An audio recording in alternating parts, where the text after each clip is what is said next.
त्यांनी एक कविता सादर केलेली आहे। फुलांचे तळातळाचे घावर, फुल तळातळांचे शावर नाही त्यांचे भेगावर, फुल तळातळांचे शावर नाही त्यांच्या भेगावर। मित्रांनो, आपण त्यांचा इतिहास म्हणजे लोकमान्य टिळकांचे जे दोन शब्द इंग्रजांना पळवून नेणारे, स्वराज्य हा माझा जन्मसिद्ध हक्क आहे आणि मी तो मिळवणारच, सिंह गर्जना करणारे म्हणजे लोकमान्य, या वाक्यावरून त्यांनी इंग्रजांना पळवून नेले होते। तर मी तुम्हाला हे सांगतो की आपले थोर व्यक्ती या दोन्हींचे पुस्तक व त्यांच्या कादंबऱ्यांचे पुस्तक वाचावे। धन्यवाद। मी आपल्याला अण्णाभाऊ साठे यांचे जीवन चरित्र याबद्दल काही सांगणार आहे। तुकाराम भाऊराव साठे हे अण्णाभाऊ साठे म्हणून ओळखले जाणारे एक समाज सुधारक, लेखक आणि लोककवी आणि लेखक होते। त्यांचे लेखन समाजकीय आणि राष्ट्रीय दृष्ट्या कृतिशीलतेवर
नद्या आटल्या, चोच बऱ्या चिन्या भुगेने दाटल्या.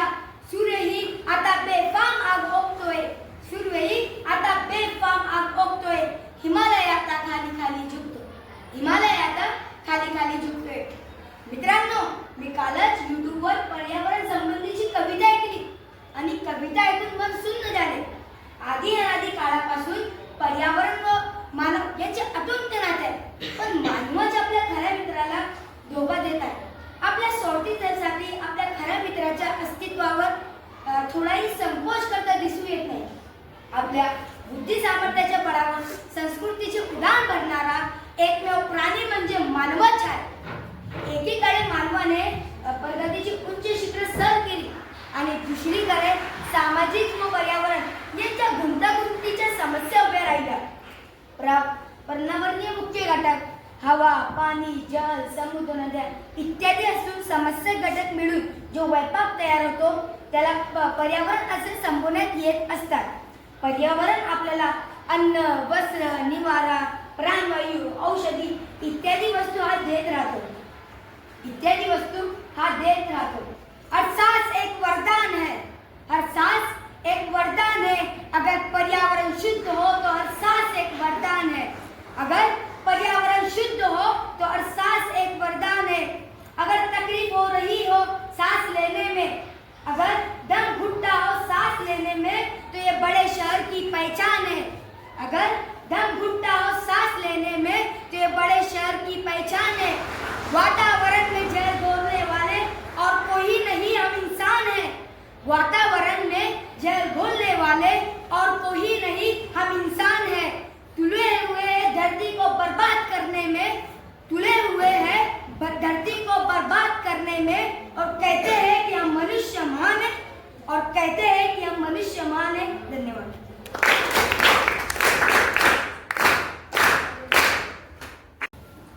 स्वातंत्र्याची नवी प्रेरणा टिळकांनी जनतेला दिली. नमस्कार मित्रांनो, माझे नाव कृष्णा महेंद्र पाटील आहे. मी आज तुम्हाला टिळकांविषयी 4 शब्द सांगणार आहे. टिळकांचे टिळक हे भारतातले सर्वात स्वातंत्र्य सैनिक होते व त्यांचा जन्म 23 जुलै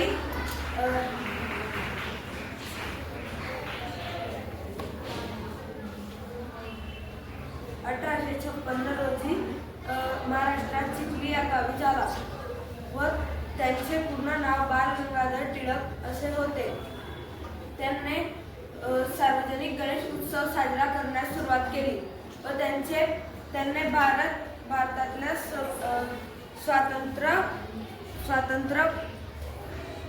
स्वतंत्र भारत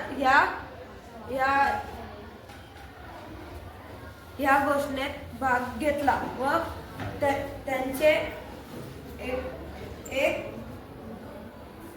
1 ऑगस्ट 1920 रोजी निधन झाले व त्यांना माझ्याकडून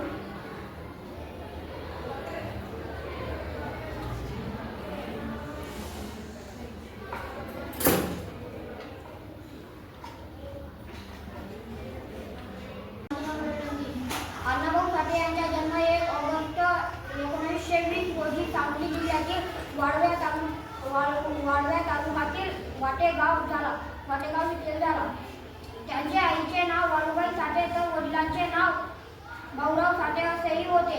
अण्णाभाऊ साठे हे शाळेत शिकले नाही, पण त्यांनी 1.5 दिवस शाळेत काढले होते. नंतर तेथील होणाऱ्या धक्क्यामुळे त्यांनी शाळा सोडून दिली. अण्णाभाऊ साठे यांची पहिली पत्नी म्हणजे कोंडाबाई साठे तर दुसरी पत्नी जयवंताबाई साठे असेही होते.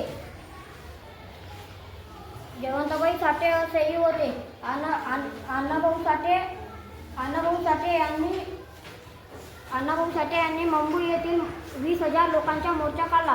त्या मोर्चात त्यांनी एक घोषणा दिली होती, ये आज़ादी झूठी है, ये आज़ादी झूठी है, देश की जनता भूखी है, देश की जनता भूखी है.